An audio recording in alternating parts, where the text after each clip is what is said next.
Hello everyone, I'm Pete the paramedic. I want to share some information about the state of our current emergency response system in Hamilton. Do you guys ever wonder what happens when hundreds of people call 911 to report emergencies? The answer to this question is quite simple, in the sense that most of them end up with hospital and paramedic emergency response teams. Now, the sad truth is that our current emergency response system in Hamilton is inefficient. To better serve the Hamilton community, this system must be improved. Currently, when someone calls 911, paramedics arrive on the scene, attend to the individual, and then transport them to an emergency room at a hospital. However, this current system is quite problematic for paramedic teams and the community. For example, if you call 911 for a minor injury, or for emergencies such as panic attacks or mental breakdowns, you will still be transported to an ER facility. For patients like these, the ER room is not the most appropriate, and this can hinder the treatment of other patients desperately in need of emergency health care.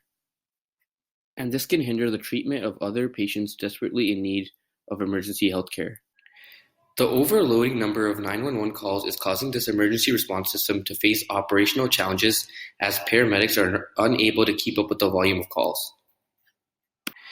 To improve the emergency response system in Hamilton, there are many solutions. First, it is important to learn when it's appropriate to call 911 and seek emergency treatment. Life-threatening circumstances such as violent altercations, unconsciousness, heart attacks, severe burns, overdosing are all appropriate for calling 911. However, 911 should not be called for non-emergencies such as minor injuries like small cuts, bruises, or sprains. It is important to know that many individuals can contact non-emergency helplines as well as other institutions such as mental health helplines when patients are showing symptoms of psychological distress. Hamilton paramedics have also started initiatives to improve the emergency response system. They have proposed to start creating a more specific criteria in order to transport patients to facilities that are best suited for their needs, rather than transporting them solely to the ER.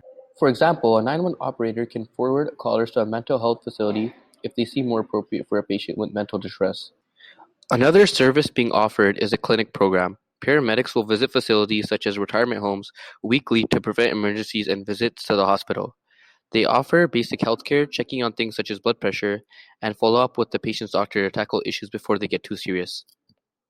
The Hamilton Paramedicine team hopes you guys can understand the appropriate use of 911 calls and explore alternatives which avoid visiting the ER when unnecessary.